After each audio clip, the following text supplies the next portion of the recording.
Vira mu rugo vuba na mwana kwise papa. Vira mu rugo genda toka.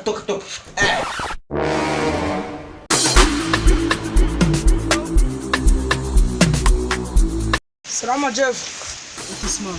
Umeze gute? Sema wewe unakutuza nini?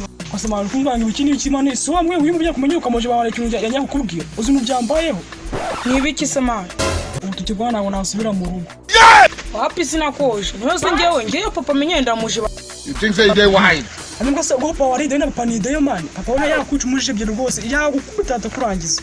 So bikacubikira man. Anya ndi kurara hanze. Yeah!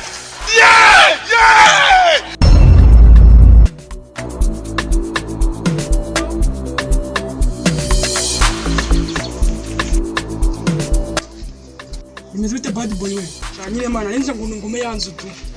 Ewa inzu ye irahari rwose inzu nayigushakiye. Karingirwa nzu se. Ukari ngiye. Dore inzu ngiye rwose. Niyo zanyirikaga. Wewe witangara. None se ari yosko yubatse. Cyangwa uzi kuje kwaswa. Iyi niyo nzu nyine. Akora ngabo muri iyi nzu. Aza kuba mu biraro. Shagenda tonka kuzina kumumugara.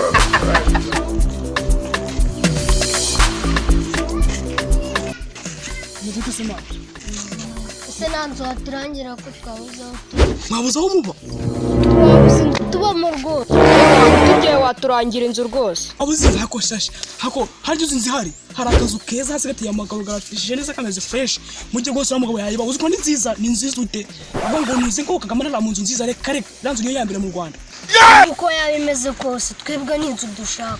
Baduha address sawa dukuri iyo nzu. Agere mugende gute umva se. Arimo katagurya nimujyana muri asantere batomanuka neza. Isuku nimeze. Mugende gose murayibona ni nziza cyane mugende.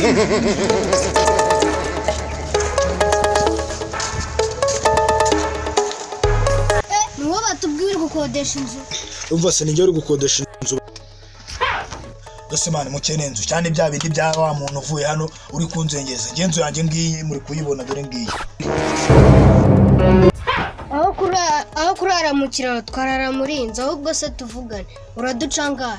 Ewa ngenyero yanjye ko yihagaze hora ukuyibona gutya nyikodesha 25. Siko n'inzu y'Ikigali batayikodesha aho ngayo. Umva mubwire nimba mutabishaka ngari mwigende inzu yanjye yenzi ko yihagazeho. Ntari biturayagoha pe. Ewa inzu ngiyi rero nta rufunguzo igera durakubona nta n'urugi igira. Inzu ngiyi weho dore ahubwo mwikora amasuku ubu ngubu amafaranga ndaza kuyatora mu kanya. Nabone inzu ngiyo turaza kuvugana mu kanya amafaranga ndahinya abone iyi nzu ni yanjye. Arose musoni. Hariyo kuza muri group yara mu biraro nangahe.